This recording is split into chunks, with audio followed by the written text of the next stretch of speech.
Wellness Rhythm Show. Find your rhythm. Live your wellness.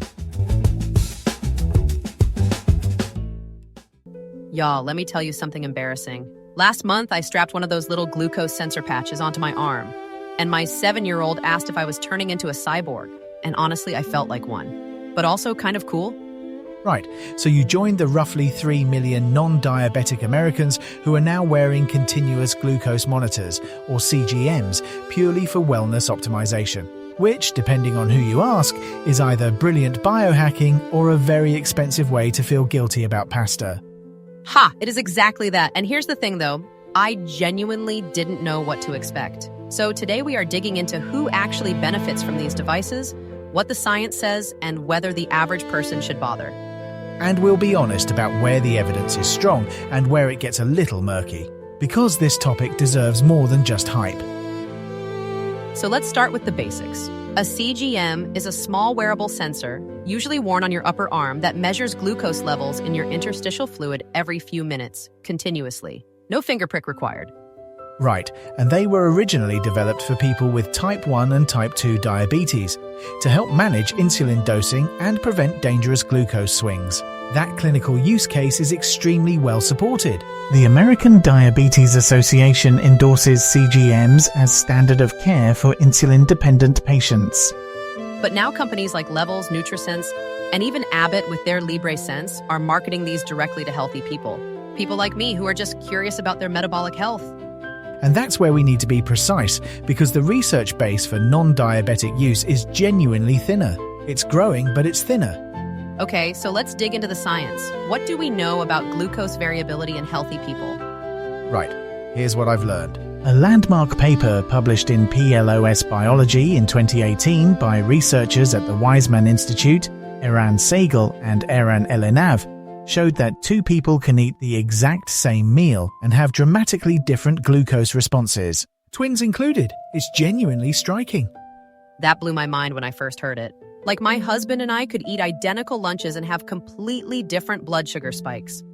Exactly. And their follow-up work, published in Cell, suggested that those individual responses are partly driven by gut microbiome composition. So personalized nutrition is not just a marketing slogan. There is real science underneath it.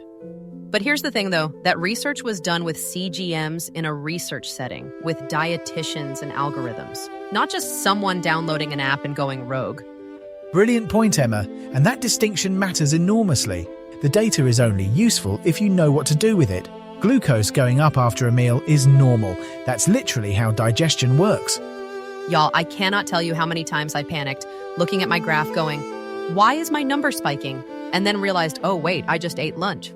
Which gets to one of the genuine concerns researchers raise. A 2023 review in the Journal of the Academy of Nutrition and Dietetics found that CGM use in non-diabetic populations can increase health anxiety, particularly in people with any history of disordered eating. That is so important, and I don't think the marketing talks about it enough. The constant data stream is a lot, and for some people it really is not healthy.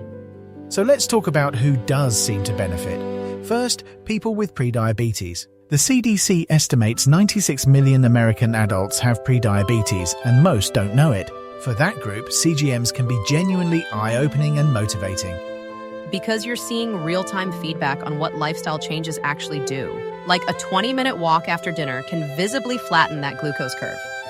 Correct. And there's research from Stanford, specifically from Dr. Michael Snyder's lab, showing that even short bouts of post-meal walking significantly blunt glucose spikes. That's actionable. That's the kind of data a CGM can reinforce. And if you're in the sandwich generation, maybe your doctor has mentioned metabolic health, or your parent has diabetes and you're thinking about your own future. This can be genuinely useful context. The second group with clear benefit is athletes optimizing performance and recovery. Research from institutions like the Australian Institute of Sport suggests that understanding fuel utilization during training can meaningfully improve endurance performance. Now here's where I want to push back a little, David, because I think for the average busy person, not an elite athlete, not someone with prediabetes, just a generally healthy adult, the signal-to-noise ratio might not be worth the cost. And that's a fair challenge. These sensors run anywhere from $100 to $200 per month without insurance, in the US at least. That's not trivial. Right. And I wonder if some of that money is better spent on, I don't know, actually buying fresh vegetables or a good pair of walking shoes. I think there's truth in that. The CGM is a tool, not a treatment. And like any tool, its value depends entirely on the user's context and their ability to act on the information. So let's talk about practical integration. If someone is going to try one, what should they actually do with it? Right, a few things.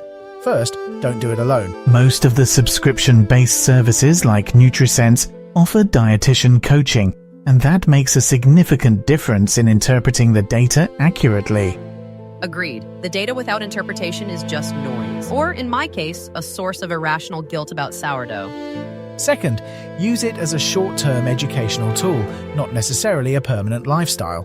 2 to 4 weeks can teach you a tremendous amount about your personal glucose patterns, your stress responses, your sleep effects. Oh, that one surprised me so much. Seeing how a bad night's sleep tanked my glucose stability the next day was genuinely eye-opening. That connection between sleep and metabolic health is well established. Dr. Matthew Walker's work, including his book Why We Sleep, covers this extensively, and it aligns with CGM findings in research settings. And hey, if you're finding this episode useful, please do us a favor and hit like and subscribe. It genuinely helps us reach more people who are looking for exactly this kind of honest, practical conversation. Absolutely. We appreciate every single one of you listening. Now, let's address the skepticism, because not everyone thinks this trend is a good idea. Yeah, Dr. Nicola Guess at Oxford Brookes University has been quite vocal about the lack of rigorous randomized controlled trials showing that CGM use in healthy adults leads to meaningful, sustained health improvements. And she's right.